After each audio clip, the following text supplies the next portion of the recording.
El aire en el juzgado de Barcelona estaba tan espeso que se podía cortar con un cuchillo, cargado con el olor a colonia cara y arrogancia descarada. Fuera de la sala número 4, Carlos Ferrer se ajustaba la corbata de seda, su reflejo en el cristal de la puerta del juzgado, tan nítido como su imagen pública de magnate tecnológico, intocable, astutamente rico. Ana Delgado, 15 años más joven, se aferraba a su brazo, un vestido carmesí quizás un poco demasiado atrevido para un juzgado de familia, pero a ella, ¿qué más le daba el decoro? A ella solo le importaba ganar. Deja de moverte tanto, Carlos, ronroneó Ana, cepillando una mota de polvo inexistente de su solapa. En 20 minutos esto está listo. El juez don Atacó será un hueso duro de roer, pero respeta el poder, y tú, mi amor, lo tienes todo. Carlos se mofó. Solo quiero que esto termine. Ana ha estado arrastrando estos 6 meses. Se niega a aceptar el acuerdo, a firmar el NDA. Es patético. ¿Cree que si se retrasa, me pondré sentimental? Soltó una risita oscura. Olvida que no tengo corazón para los negocios, y este matrimonio fue un mal negocio. Está arruinada, ¿verdad?, preguntó Ana, revisándose el maquillaje en un espejo de bolsillo. La última vez que supe, trabajaba en algún bar del centro solo para pagar a su abogado. ¿Abogado, dices? Carlos se burló. Ese tal David Ríos es un defensor público reconvertido en abogado de divorcios de saldo. Lleva un traje de hace 10 años. María no tiene opciones. Hoy me divorcio, me quedo con todo el patrimonio, y ella recibe lo mínimo de pensión. Luego, por fin, podremos anunciar la fusión. Los ojos de Ana brillaron con la palabra fusión. No era solo una fusión empresarial, era la fusión pública de sus vidas. Carlos era el CEO de Dinámicas Sterling. Ana era la hija de su mayor inversor. Su unión valía miles de millones. María Vance, la mujer con la que Carlos se había casado cuando él no era nadie, cuando empezaba en un garaje, era el único cabo suelto que quedaba por cortar. Dentro, la tensión era palpable. David Ríos estaba solo en la mesa de los demandados. Parecía cansado. Su maletín de cuero gastado delataba una larga trayectoria, y no dejaba de mirar el reloj, tamborileando el pie con nerviosismo contra el suelo. En el lado del demandante, el equipo legal de Carlos, una falange de 3 tiburones caros del bufete Moreno y Asociados, ya estaba organizando sus archivos. Parecía que se preparaban para una toma de control corporativa, no para una audiencia de divorcio. ¿Dónde está?, siseó Carlos mientras él y Ana tomaban asiento detrás de sus abogados. Se inclinó para susurrar a su abogado principal, Arturo Moreno. Arturo, si no aparece, ganamos por incomparecencia, ¿verdad? Técnicamente sí, dijo Arturo con voz suave y aburrida. Pero a los jueces no les gustan las incomparecencias en casos de alto perfil. Parece desordenado. Queremos que esté aquí para aplastarla en el acta. Evita apelaciones posteriores. No se preocupe, señor Ferrer. Estará aquí. No tiene elección. El ujier, un hombre severo llamado agente Díaz, se puso de pie. Todos en pie. El honorable juez don Atacó preside. El juez don Atacó entró en la sala. Era una figura aterradora en la comunidad legal. Un hombre conocido por su tolerancia cero a la teatralidad y una habilidad asombrosa para detectar una mentira. Se sentó, sus ojos escaneando la sala por encima de sus gafas de media luna. Expediente número 409-21. Ferrer contra Ferrer, anunció el juez don Atacó, su voz retumbando sin micrófono. Petición de disolución matrimonial. Estamos aquí para los argumentos finales y la división de bienes. Miró la silla vacía junto a David Ríos. Señor Ríos, dijo el juez con voz seca, veo que su cliente ha decidido tratar este tribunal con la misma informalidad con la que se trataría una reserva para el brunch. ¿Dónde está la señora María Ferrer? David se levantó, abotonándose la chaqueta con dedos temblorosos. Su señoría, mi cliente está de camino. Tuvo problemas significativos de transporte. Su coche se averió en la A7. Ana se cubrió la boca para ocultar una risita. Su Honda del 2005 se averió. ¡Qué sorpresa! Susurró lo suficientemente alto para que la primera fila escuchara. Carlos sonrió con suficiencia. Está dilatando el proceso, su señoría, dijo Arturo Moreno, levantándose. La señora Ferrer tiene un historial de retrasar los procedimientos. Esto es una pérdida de tiempo para el tribunal y de dinero para mi cliente. Pedimos proceder en ausencia. El juez don Atacó golpeó su pluma sobre la mesa. Me inclino a estar de acuerdo, señor Moreno. La agenda está llena. Si la señora Ferrer no puede administrar su tiempo, no puede administrar su defensa. Carlos sintió una oleada de triunfo. Estaba sucediendo. El mazo estaba a punto de caer, poniendo fin al error de 10 años que fue su matrimonio con María. Procedemos, dijo el juez don Atacó, levantando su mazo. Señor Moreno, presente su propuesta de división de bienes. Gracias, su señoría. Según el acuerdo prematrimonial, que nosotros impugnamos como válido, pero la demandada discute, y el estado financiero actual, el señor Ferrer solicita la retención total de las acciones de la empresa, la vivienda conyugal en Pedralbes y los activos offshore. Ofrecemos a la señora Ferrer un pago único de 50,000 euros, considerando que no contribuyó con capital financiero al matrimonio. 50,000 euros. Era un insulto.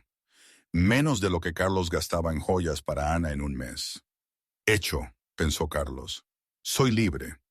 Pero justo cuando Arturo Moreno terminó su frase, las pesadas puertas de roble en la parte trasera del juzgado gimieron. No se abrieron simplemente, fueron empujadas con una fuerza que exigía atención. El sonido de la madera pesada golpeando los topes resonó como un disparo. Todas las cabezas en la sala se giraron. Carlos se giró, una mueca lista en sus labios, preparado para burlarse de la apariencia desaliñada de María. Pero la mujer que estaba en la puerta no era la ama de casa rota y llorosa que había echado hace 6 meses. Y no estaba sola.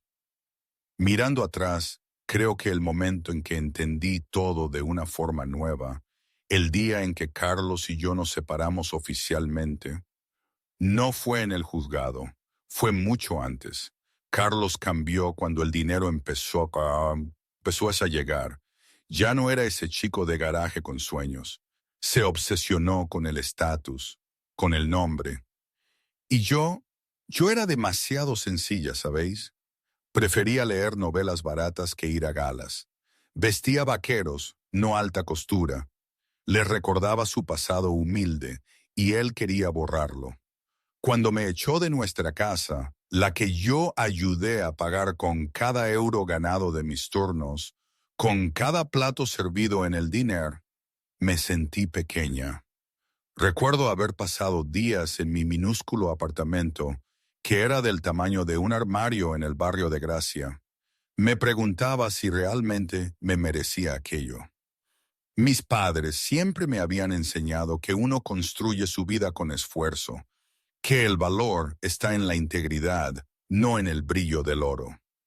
A veces, en las noches más solitarias, sentía su voz, especialmente la de mi padre. Él solía decir, María, ten cuidado con las cosas que brillan demasiado, que no te cieguen. Lo que parece perfecto casi nunca lo es. Y ahí estaba yo, en medio de la peor tormenta de mi vida, dándome cuenta de que Carlos, su vida, todo lo que creí que era nuestro, Había sido un brillo artificial que ahora se desmoronaba. Quizás, si hubiera escuchado más atentamente, si no me hubiera cegado el amor y la ambición, hubiera visto las grietas mucho antes. Pero ¿quién no quiere creer en un cuento de hadas, aunque sea un cuento de hadas hecho de código binario y noches en vela? Él me congeló las cuentas conjuntas. Me dijo que tuviera suerte de que no me demandara por estrés emocional, por ser tan aburrida. Él creía que yo estaba sola, desvalida, y en muchos sentidos lo estaba. Había contratado a un detective privado para seguirme, solo para regocijarse en mi miseria. El informe decía que me veía cansada, usaba ropa vieja y tomaba el autobús. Esa era la imagen que Carlos tenía en su cabeza. Pero la mujer que estaba ahora en la puerta de la sala era irreconocible. María llevaba un traje sastre azul marino que le sentaba como una armadura.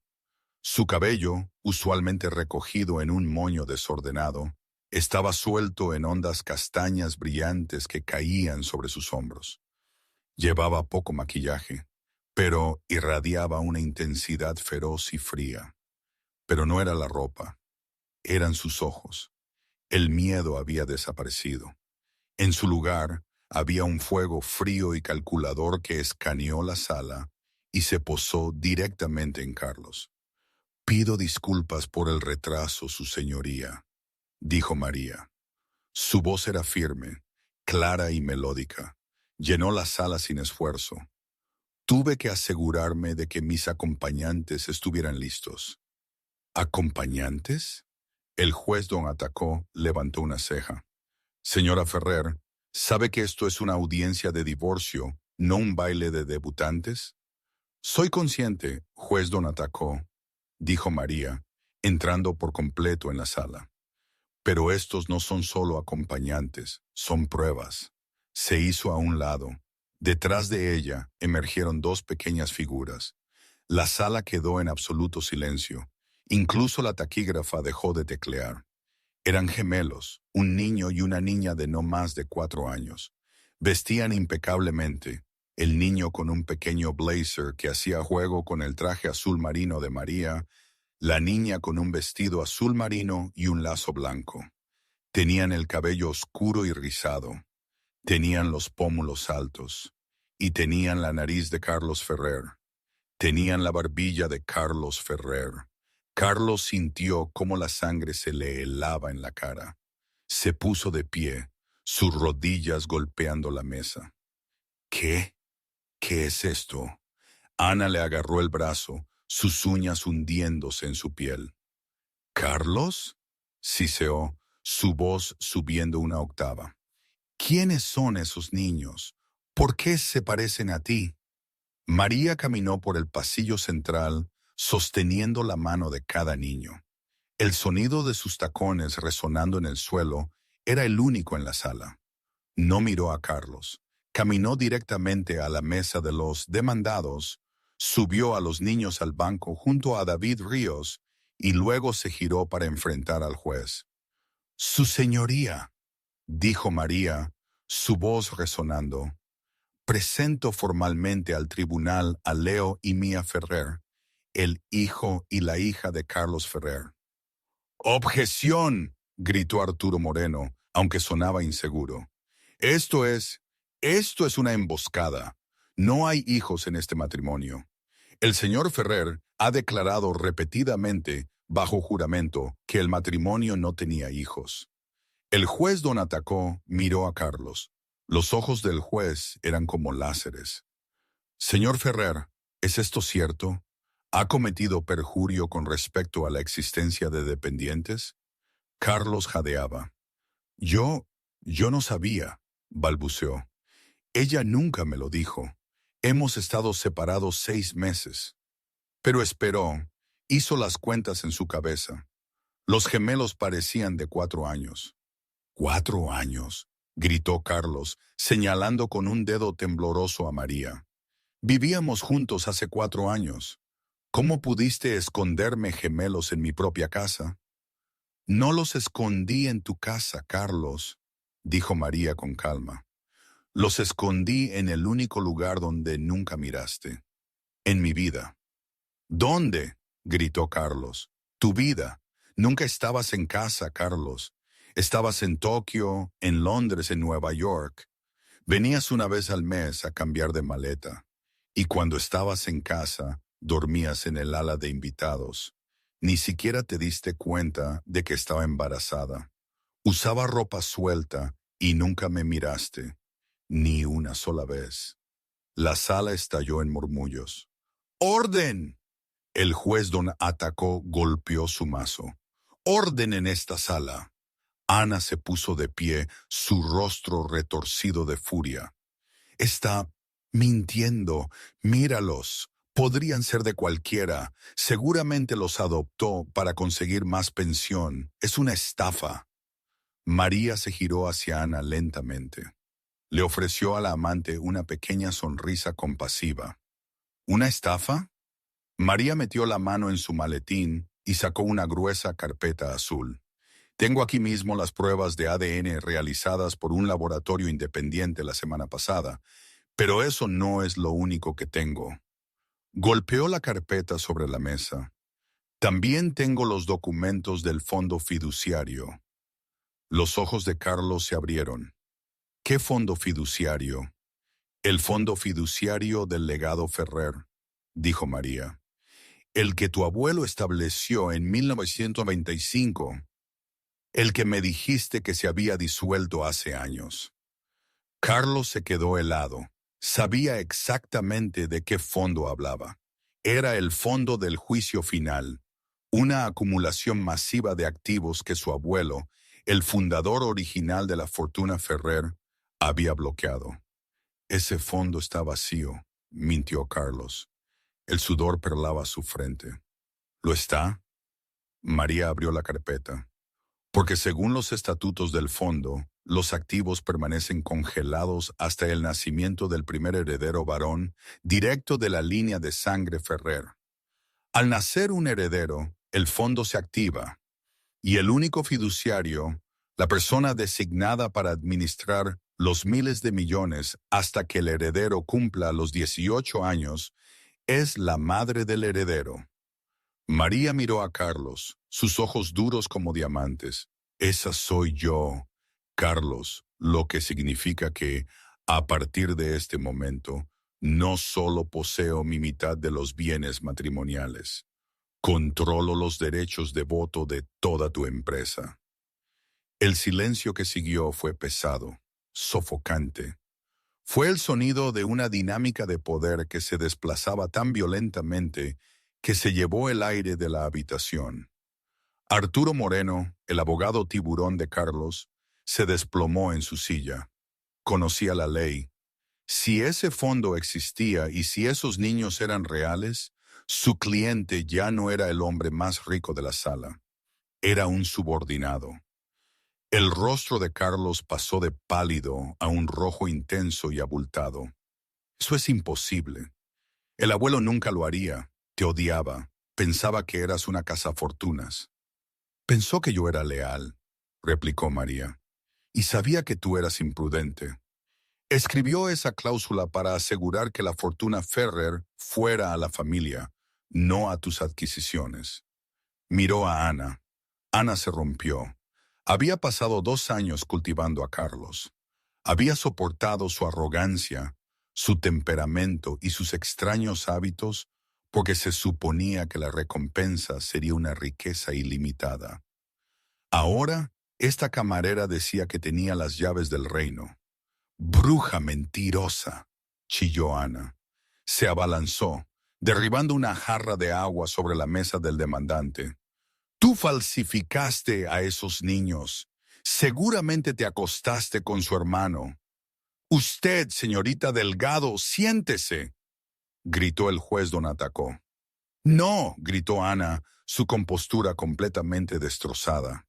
Señaló con un dedo impecablemente cuidado a los gemelos. La pequeña Mía se encogió contra María, sus ojos grandes de miedo. «Míralos, llevan ropa barata, parecen ratas de calle. Carlos, diles». Diles que eres estéril. Tú me dijiste que eras estéril. La sala volvió a jadear. Carlos cerró los ojos. Ana, cállate, siseó. No, tú me lo dijiste, gritó Ana girándose hacia la galería, dirigiéndose a la audiencia de secretarios aburridos y curiosos espectadores. Me dijo que se había hecho una vasectomía hace 5 años, antes de que los gemelos fueran concebidos, así que no pueden ser suyos. Carlos se cubrió la cara con las manos. María no pestañeó. Miró a David Ríos, su abogado. David se puso de pie, ahora con mucha más confianza. Su señoría, dijo David, si el demandante se hizo una vasectomía, nos encantaría ver los registros médicos. Sin embargo, el señor Ferrer es un exagerado conocido, pero la señorita Delgado plantea un punto interesante sobre la paternidad. David cogió la carpeta azul que María había puesto sobre la mesa. Anticipamos esta acusación.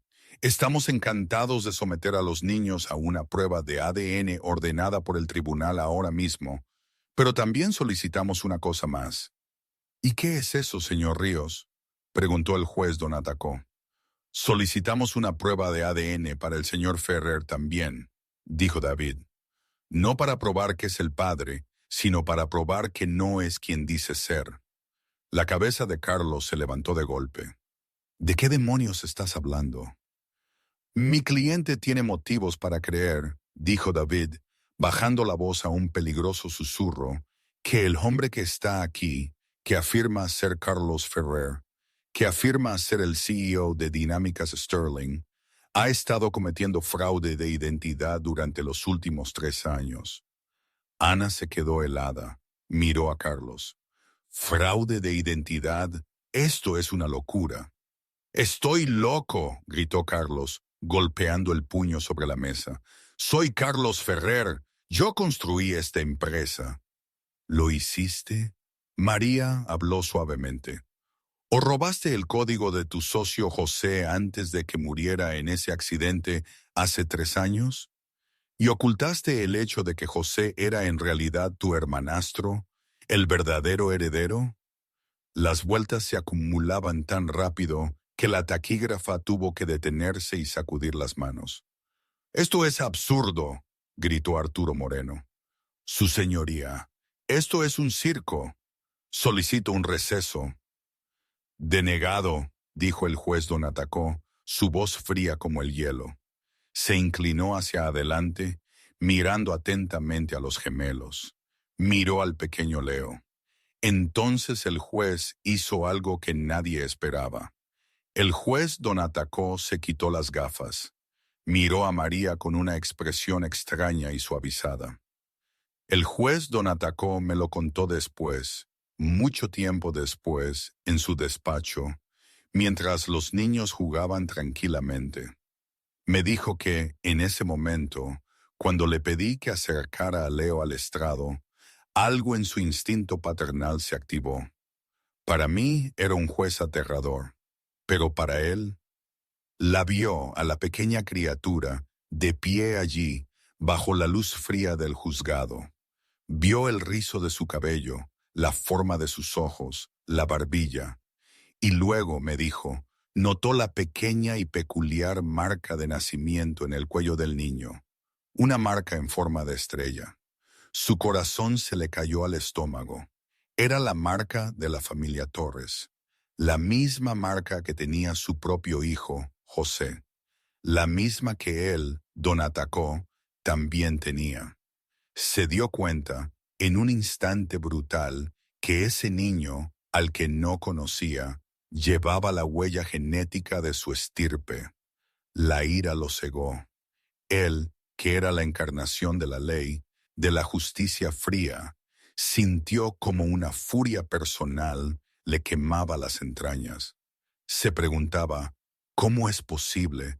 ¿Cómo pude ser tan ciego? Su propio dolor, su propia búsqueda de José, su hijo perdido en un accidente, de repente cobraba una forma inesperada. No fue solo un juez el que vio a un niño, fue un abuelo el que reconoció a su sangre, en el lugar más improbable, en las circunstancias más desgarradoras. Eso, me aseguró, le cambió la perspectiva del juicio por completo. Señora Ferrer, dijo el juez en voz baja, traiga al niño al estrado. Su señoría, farfulló Arturo Moreno, esto es altamente irregular. Siéntese, abogado, o lo declaro en desacato, rugió Thorne. Se giró hacia María. Tráigalo aquí. María asintió. Cogió la mano de Leo y lo llevó al estrado del juez. El pequeño miró al hombre intimidante con la túnica negra. El juez don Atacó miró a Leo. Miró la forma de los ojos del niño. Miró una pequeña y peculiar marca de nacimiento en el cuello del niño, una marca en forma de estrella. El rostro del juez se puso pálido. Miró a Carlos, sus ojos ardiendo con una repentina furia personal. Señor Ferrer, dijo el juez don Atacó, su voz temblaba de rabia reprimida. Usted juró bajo juramento que no tenía familia. Juró que era hijo único. Yo lo soy, balbuceó Carlos. Entonces explíqueme, dijo el juez don Atacó, señalando con un dedo tembloroso al pequeño. ¿Por qué este niño tiene la marca de nacimiento de la familia Torres? La misma marca que tenía mi hijo, el hijo que se hacía llamar José. La sala estalló en caos. El juez don Atacó no era solo el juez, era el abuelo. La sala ya no era un lugar de ley. Era un teatro de guerra, y el juez don Atacó acababa de lanzar una bomba nuclear. La revelación de que el pequeño Leo llevaba la marca de nacimiento de la familia Torres, una marca perteneciente al hijo fallecido del juez, José, destrozó lo que le quedaba de compostura a Carlos Ferrer. Su señoría seguramente no habla en serio, farfulló Arturo Moreno, su mente legal compitiendo por encontrar un procedimiento para cuando el juez resulta ser el abuelo de la prueba. Esto es una coincidencia. Una marca de nacimiento no es una prueba admisible de linaje. ¡Silencio! El juez don Atacó rugió. Esta vez no golpeó el mazo. Se puso de pie, quitándose su toga negra con un movimiento que parecía violento. Arrojó la pesada tela sobre su silla, revelando una camisa blanca debajo. Ahora parecía menos un juez y más un padre furioso y afligido. «Agente Díaz», tronó. «Cierre las puertas. Nadie sale de esta sala. Declaro esto una sesión a puerta cerrada debido a implicaciones de seguridad nacional y fraude criminal». «¿Seguridad nacional?», chilló Ana. «Esto es un divorcio. Ahora es una investigación de asesinato», dijo don Atacó, su voz bajando a un susurro aterrador. Bajó del estrado, saltándose los escalones, moviéndose con la agilidad de un depredador hacia la mesa del demandante. Se detuvo a centímetros del rostro de Carlos. «Mi hijo, José Torres, desapareció hace 3 años», dijo el juez, sus ojos llorosos por las lágrimas contenidas. «Era un programador brillante. Estaba trabajando en un proyecto que llamó el algoritmo Génesis. Me dijo que tenía un socio, un hombre llamado Carlos. Nunca me dijo el apellido». Don Atacó agarró a Carlos por las solapas de su traje caro y lo estampó de nuevo en su silla. José me dijo que Carlos era como un hermano para él, pero luego José murió en un accidente de coche. Su portátil desapareció. Sus copias de seguridad fueron borradas. Y 3 meses después, Dinámicas Sterling lanzó una nueva y revolucionaria inteligencia artificial. Tu IA. Carlos temblaba tan fuerte que sus dientes castañaban. Yo escribí ese código. José era solo un becario.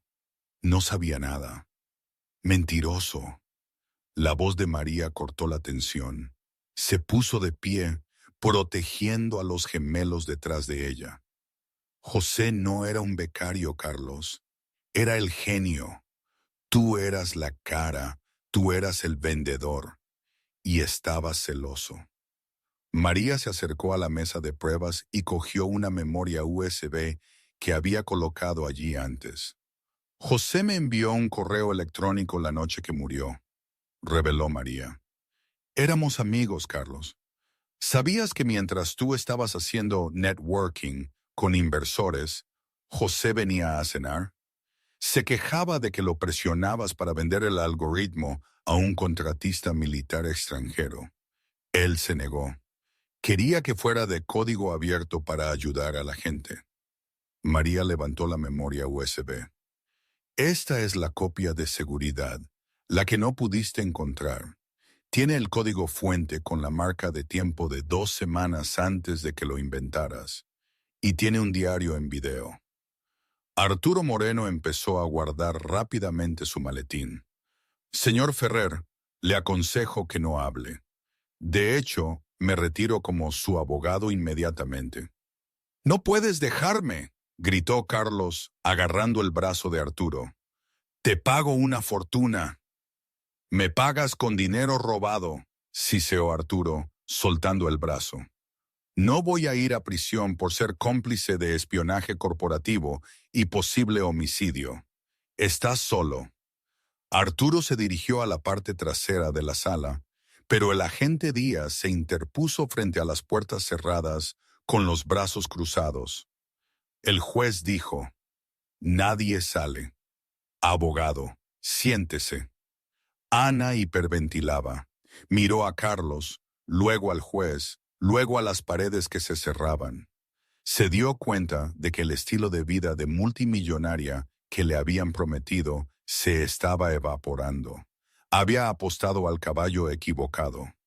«Yo no sabía», gritó Ana, poniéndose de pie y levantando las manos en señal de rendición. «Juez don Atacó, juro que lo conocí hace 6 meses. No sabía nada de José ni del código. Solo soy una víctima aquí». Carlos se volvió hacia ella, sus ojos salvajes. «¿Una víctima? Gastaste $500,000 de mi tarjeta de crédito el mes pasado. Me dijiste que aplastara a María. Me dijiste que me asegurara de que los niños, si lo sabía, no obtuvieran nada». «Fui engañada», lloró Ana, con lágrimas de cocodrilo corriendo por su rostro. Miró a María. «María, cariño, ya sabes cómo son los hombres. Él me manipuló. Deberíamos mantenernos unidas. Mujeres apoyando a mujeres, ¿verdad?» María se rió. Fue un sonido frío y seco. «¿Mujeres apoyando a mujeres?», preguntó María, acercándose a la amante. «¿Es eso lo que hacías cuando me enviabas esos mensajes de texto, los que se burlaban de mi ropa, los que me decían que me diera prisa y muriera para que pudieras mudarte a la casa principal?» Ana palideció. Yo estaba estresada». «¿Y apoyas a las mujeres ocultando tu propio secreto?», preguntó María.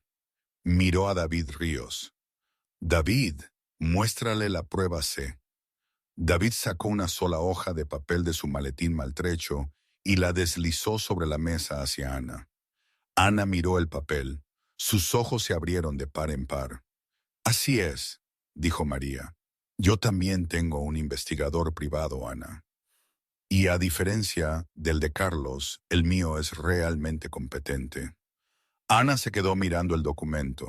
Era un certificado de nacimiento, no de los gemelos de María, sino de una niña nacida hace 5 años en un hospital de Murcia.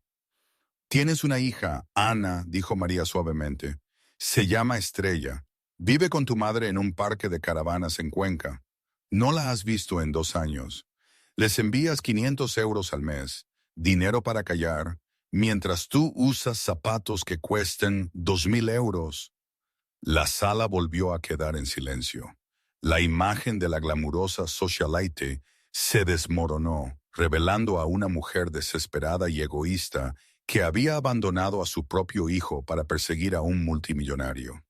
«Yo lo hice por ella», sollozó Ana, aunque la actuación estaba perdiendo a su público. «Intentabas asegurar un futuro destruyendo el mío. replicó María. No, eres una parásita, Ana, y se acabó. Carlos, dándose cuenta de que estaba rodeado de enemigos, decidió jugar su última carta desesperada. Se puso de pie, alisándose la chaqueta, tratando de convocar la arrogancia del CEO que fingía ser. ¡Basta!, gritó Carlos. Todo esto es de oídas, una memoria USB, una marca de nacimiento. Todo es circunstancial. No puedes probar que robé nada. La empresa es mía. Las patentes están a mi nombre. Y en cuanto a estos niños, miró a Leo y Mía con disgusto. Exijo una prueba de paternidad, una real, no una realizada por su laboratorio independiente. Quiero un médico nombrado por el tribunal ahora mismo. Si esos mocosos son míos, pagaré la manutención, pero nunca te daré la empresa. El fondo fiduciario requiere un heredero legítimo. Si demuestro que cometiste adulterio, el fondo es nulo. El juez don Atacó, ahora actuando como abuelo Torres, miró a Carlos con puro odio. Podemos organizar una prueba de ADN, pero no necesitamos esperar a un médico. Thorne regresó a su estrado y presionó un botón en su interfono. Secretario, haga pasar al doctor Ares. Ha estado esperando en mis aposentos. La puerta lateral se abrió y un hombre con una bata blanca del laboratorio entró llevando un botiquín médico. Carlos se quedó helado. Tú tenías un médico esperando. Sospeché que algo andaba mal en este caso desde el principio, dijo don Ataco. Cuando vi el nombre de Dinámicas Sterling en el expediente, recordé al socio de mi hijo. Estaba preparado para recusarme, pero quería verte primero. Quería mirar a los ojos del hombre que estuvo con mi hijo cuando murió. El doctor se preparó rápidamente. Tomó muestras de Carlos, quien se sometió a regañadientes, sujetado por el agente Díaz, de María, Leo y Mía. Este es un analizador rápido, anunció el doctor Ares. Utilizado por los federales, tendremos un resultado preliminar en 20 minutos. Los 20 minutos siguientes fueron los más largos de la vida de Carlos. La sala estaba cerrada con llave. El silencio era pesado. María se sentó con los gemelos, susurrándoles historias para mantenerlos tranquilos. El juez don Atacó se sentó al borde de su escritorio, mirando a Carlos. Ana se sentó con la cabeza entre las manos, llorando suavemente. Finalmente, la máquina emitió un pitido. El doctor Ares arrancó la impresión, la miró, frunció el ceño y luego miró a Carlos. Bueno, exigió Carlos, no son míos, ¿verdad? Ella se acostó con otro. Oh, son suyos, señor Ferrer, dijo el doctor Ares con calma. 99,9% de probabilidad de paternidad. Usted es el padre. María sonrió, lo que activaba el fideicomiso. Sin embargo, continuó el doctor, levantando una segunda hoja de papel, hay algo más. ¿Qué?, espetó Carlos. Realicé una comparación con la base de datos familiar que tenemos archivada para la familia Torres, según lo solicitado por el juez, dijo el doctor. Miró al juez don Atacó. Los niños comparten el 25% de su ADN con el juez don Atacó. Carlos pareció confundido. Entonces, si José era mi hermano... Espera, no, dijo María, poniéndose de pie. José no era tu hermano, Carlos. También mentiste sobre eso. Le dijiste a todos que Hast era tu hermanastro para explicar por qué siempre estaban juntos, para explicar por qué tenías acceso a su familia. María se giró hacia la sala. Carlos no está emparentado en absoluto con los Torres. Era el compañero de habitación de José en la universidad. La marca de nacimiento en Leo no vino de Carlos. Los ojos de Carlos se abrieron de par en par. ¿Qué estás diciendo? Estoy diciendo, su voz temblaba de emoción, que no me acosté contigo para concebir a estos niños, Carlos. Hicimos fecundación in vitro, ¿recuerdas? Hace 4 años. Estabas demasiado ocupado para venir a la clínica. Enviaste una muestra, o eso dijiste. María miró al juez don Atacó. Carlos era estéril, lo sabía, pero no podía permitirse que su ego sufriera el golpe. Así que cambió su muestra. Robó una muestra del único otro hombre al que tenía acceso, el hombre del que estaba celoso, el hombre cuyo genio quería poseer. Usó la muestra de José. ¿Usó la muestra de José? Susurró el juez don Atacó, su rostro perdiendo el color. Creía que solo estaba robando material genético para tener un bebé inteligente. Dijo María, con las lágrimas finalmente brotando. No sabía que me estaba dando un pedazo del hombre que asesinó. Leo y Mía son los hijos de Carlos por ley porque firmó los formularios de consentimiento de FIBE, pero biológicamente son los hijos de José. Son sus nietos, juez don Atacó. Carlos se desplomó en su silla, completamente derrotado. La crueldad de su propio ego había sido su perdición. Había estado tan obsesionado con ser superior a José que literalmente había engendrado a los hijos de José para llevar su propio nombre, pensando que nadie lo sabría jamás. ¡Monstruo!, susurró Ana, alejando su silla de él. Yo quería un heredero con buenos genes, murmuró Carlos con voz hueca. Lo hice por el legado. Y el legado acaba de destruirte, dijo María. Mirad, tengo que parar un momento. Toda esta situación, esta revelación tras revelación, cuando el juez don Atacó, un hombre al que todos temíamos, se arrodilló, se quitó la toga y reveló que era el abuelo de mi hijo, de nuestros hijos. ¿Entendéis la locura? La gente habla de justicia, de karma, pero en ese momento, lo que yo sentí fue un torbellino de emociones que no encajaban en ningún cajón. Había alivio, sí, una victoria que no esperaba, pero también un dolor, el dolor por José, por mi Alex, como lo llamaba en mi cabeza, y una tristeza por ese juez, por ese abuelo que había perdido a su hijo y ahora lo encontraba, de una forma tan brutal, tan pública. Me pregunto si la gente de fuera, la que lee esto, puede entenderlo.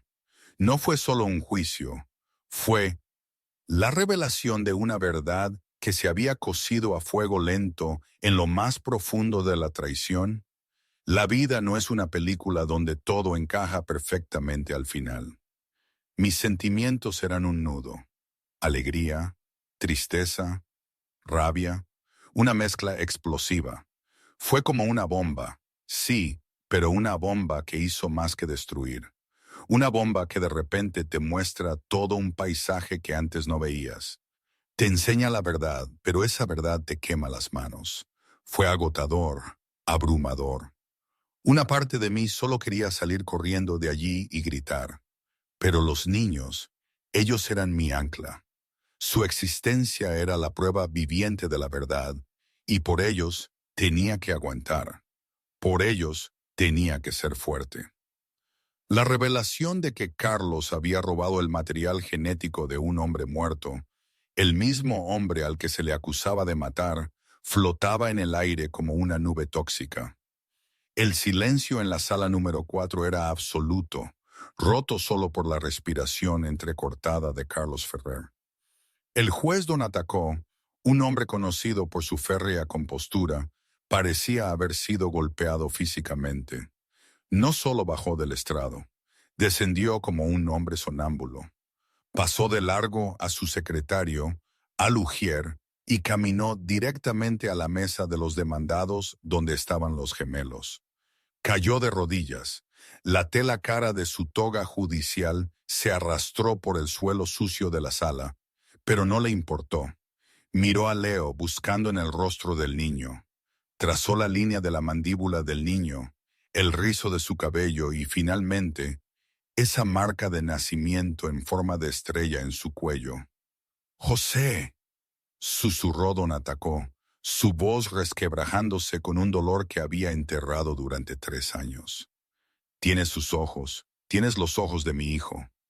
Leo, sintiendo la tristeza del anciano, extendió una pequeña y gordita mano y palmeó la mejilla húmeda del juez. No llores, abuelo, dijo el niño inocentemente. Mamá dice que los niños valientes no lloran. Esa palabra, abuelo, destrozó la sala. Fue el clímax emocional que convirtió el procedimiento legal en una reunión familiar. La taquígrafa se secó abiertamente las lágrimas del rostro. Incluso el endurecido Ujier, el agente Díaz, se apartó para recomponerse. Pero María sabía que el momento para el sentimentalismo tendría que esperar. Todavía había un depredador en la sala y estaba acorralado. Dirigió su mirada a Carlos. Estaba desplomado en su silla, su rostro una máscara de terror sudoroso. Miró la ventana, luego la puerta, sus ojos parpadeando como un animal atrapado. No puedes probarlo, murmuró Carlos, su voz subiendo a un tono frenético. ¿Y qué si usé su muestra? Eso es solo un error médico. No puedes probar que lo maté. Fue un accidente. Las carreteras estaban resbaladizas.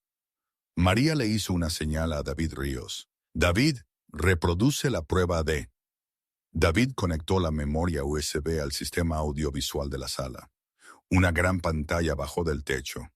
Las luces de la sala se atenuaron automáticamente. La pantalla cobró vida. Apareció el rostro de un joven. Parecía amable, cansado y brillante. Se parecía exactamente a una versión adulta de Leo. Era José Torres. Si estás viendo esto, la voz de José llenó la sala, pequeña y distorsionada, pero inconfundible. Entonces estoy muerto, y Carlos probablemente le está diciendo a todos que fue una tragedia. Carlos dejó escapar un ruido ahogado. Apágalo. Esto es falso. Es IA, deep fake. Siéntese, ladró el agente Díaz, colocando una mano pesada en el hombro de Carlos. En la pantalla José continuó. Es 14 de noviembre. Carlos descubrió que no estoy vendiendo el algoritmo Génesis a los contratistas de defensa. Me gritó durante 3 horas. Arrojó una silla por la ventana. Me dijo que si no le cedía la propiedad intelectual, me borraría. José se inclinó más cerca de la cámara, sus ojos atormentados. Revisé mi coche esta mañana. Había líquido bajo el eje. Estoy grabando esto antes de conducir a la costa para reunirme con él. Si no vuelvo, revisa los registros del servidor, papá. Revisa el acceso de administrador en la seguridad del garaje. Carlos tiene los códigos. El video se cortó a negro. El silencio que siguió fue más pesado que antes. Fue el silencio de una tumba. El juez don Atacó se puso de pie. Ya no lloraba. Su rostro era una máscara de ira fría y bíblica. Miró a Lugier. Agente Díaz, dijo el juez don Atacó, su voz mortalmente tranquila. ¡Abra las puertas! El agente Díaz abrió las pesadas puertas de roble. Se abrieron de inmediato.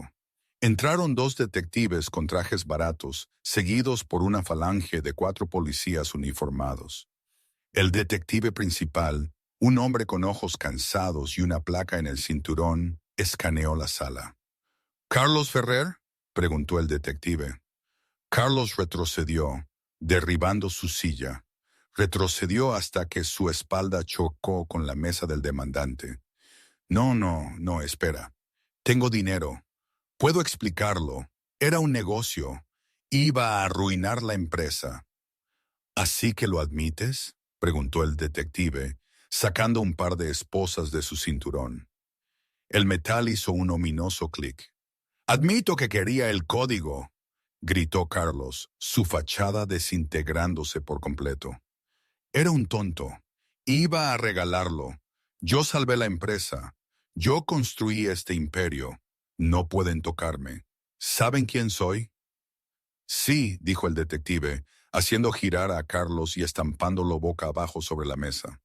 Eres un asesino, Carlos Ferrer.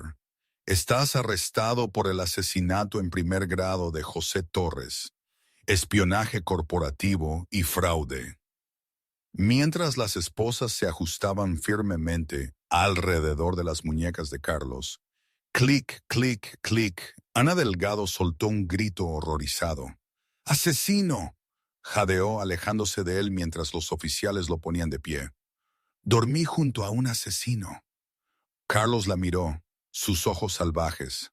Ana, llámala a mi banquero. Transfiere los fondos offshore. Consígueme el mejor equipo de defensa del país. Ana lo miró con puro asco. La verdad la golpeó de repente. No habría galas, ni yates, ni miles de millones. Solo habría un juicio por asesinato y vergüenza. No te conozco, escupió, limpiándose las manos en su vestido como si estuviera sucia. No te atrevas a hablarme. Carlos fue arrastrado hacia el pasillo central. Al pasar por María, clavó los talones, deteniendo a los oficiales por un breve segundo. María, suplicó, con lágrimas corriendo por su rostro. Ahora, por favor, piensa en la empresa. Si voy a prisión, las acciones se desploman, la junta directiva entrará en pánico. Todo lo que construí se hará polvo. Serás la reina de un cementerio. Ayúdame y te daré la mitad, te daré lo que sea. María dio un paso adelante. Estaba impecable con su traje azul marino, un marcado contraste con el hombre sudoroso y desaliñado con esposas. Se inclinó, su voz suave pero amplificada por la acústica de la sala. Todavía no lo entiendes, Carlos, dijo. Tú no construiste el imperio. Robaste los ladrillos, y en cuanto a que la empresa se desplome, no lo hará. Los accionistas huirán, siseó Carlos. No, no lo harán, replicó María, su voz resonando para que la taquígrafa grabara. Porque, como fiduciaria del fondo del legado Ferrer, que ahora está activo gracias a mi hijo, estoy ejerciendo mi voto mayoritario ahora mismo. Se giró hacia la galería, dirigiéndose a los abogados, a los secretarios y a la audiencia invisible del futuro. Estoy destituyendo inmediatamente a Carlos Ferrer de la junta directiva y despidiéndolo como CEO por causa, específicamente por grave turpitud moral y actividad criminal. Carlos se quedó sin fuerzas en el agarre del oficial. No puedes. Acabo de hacerlo. María sonrió. Y para estabilizar el mercado, nombro a un nuevo CEO interino de inmediato. ¿Quién? Carlos se burló, desesperado por menospreciarla una última vez. Tú eres una camarera, no sabes cómo dirigir un gigante tecnológico. No, dijo María. Estoy nombrando al hombre que escribió el código original, o más bien a su patrimonio. Señaló la pantalla donde había estado el rostro de José. Estoy lanzando el algoritmo Génesis como software de código abierto al mundo. Estamos transformando Dynamicus Sterling en un instituto de investigación médica sin fines de lucro. Ya no vamos a construir armas para el mejor postor, Carlos. Vamos a curar el cáncer que mató a tu madre.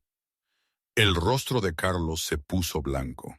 La mención de su madre, la única persona a la que realmente había amado y cuya muerte había iniciado su codicia, lo golpeó más fuerte que las esposas. «Estás quemando miles de millones», susurró horrorizado. «Estoy comprando la redención», respondió María. «Sáquenlo de aquí».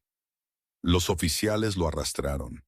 Carlos Ferrer, el hombre que quería ser un dios, fue llevado, gritando como un niño, sus lamentos resonando en el pasillo, hasta que las pesadas puertas se cerraron de golpe. El silencio regresó, pero esta vez fue pacífico. Arturo Moreno, el abogado tiburón de Carlos, se levantó lentamente. Empezó a meter papeles en su maletín. Joyce, Supongo que mis servicios ya no son necesarios. Váyase, rugió el juez don Atacó desde donde estaba con los gemelos. Antes de que lo inhabilite por incompetencia y lo investiguen por complicidad.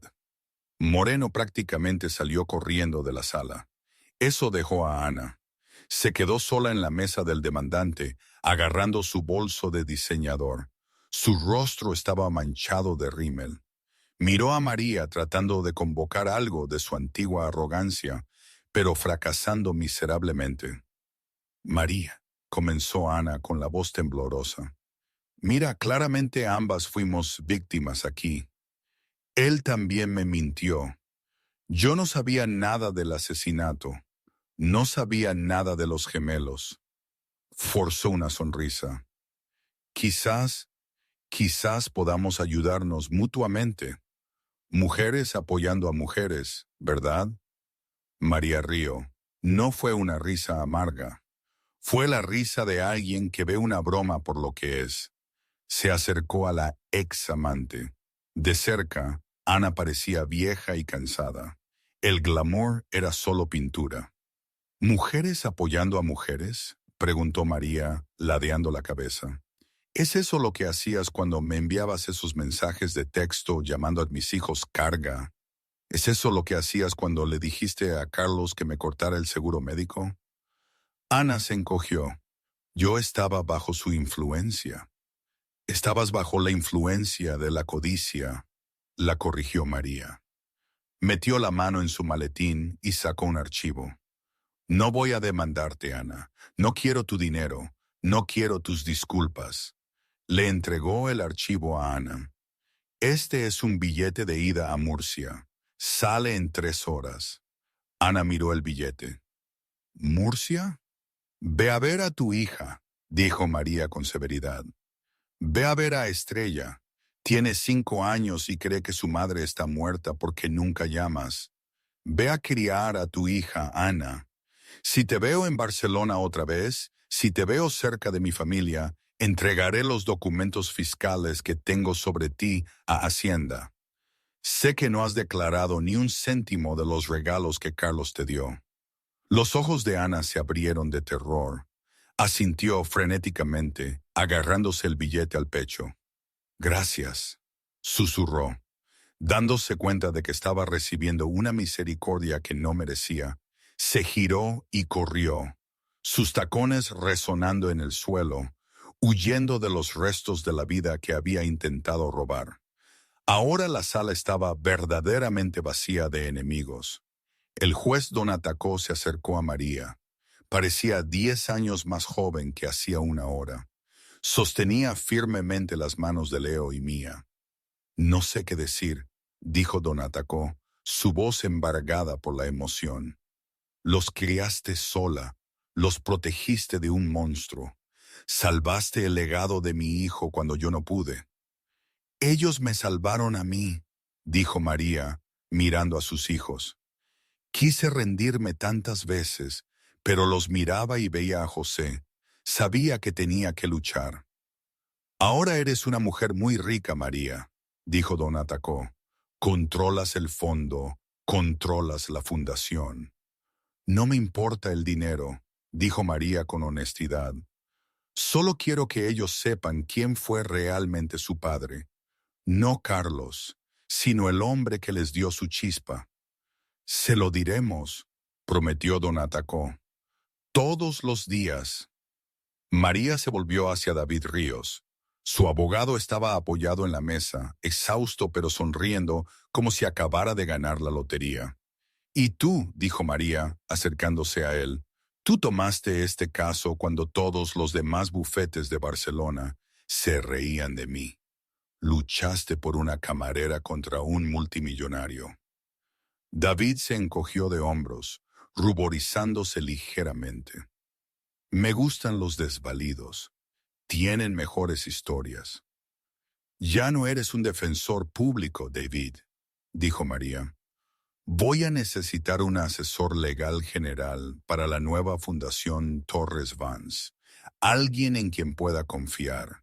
Alguien que sepa que la justicia vale más que un cheque de pago». Le extendió la mano. El salario es el triple de lo que ganas ahora. ¿Interesado? David tomó su mano. Su agarre era cálido y firme. Sería un honor, señora. Señorita Vance. María. María, lo corrigió con una sonrisa. Simplemente María. Respiró hondo, mirando la sala del juzgado una última vez. Fue donde terminó su matrimonio, pero fue donde su vida realmente comenzó. Vamos, dijo María, tomando la mano de Mía mientras el juez sostenía la de Leo. Vamos a por un helado. Tenemos muchos cumpleaños que celebrar. Y hoy, ¿quién sabe? La vida no es una fórmula matemática. A veces miro a Leo y Mía a sus ojos brillantes y veo el alma de José. Otras veces simplemente veo a mis hijos, creciendo felices en un mundo que yo he intentado hacer un poco mejor para ellos. No estoy segura si todo esto fue la decisión perfecta. ¿Existe algo así? Hubo sacrificios, dudas.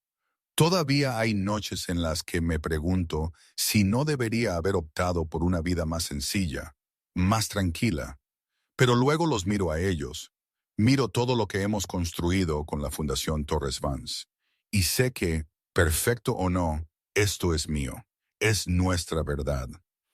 Y a veces eso es todo lo que uno puede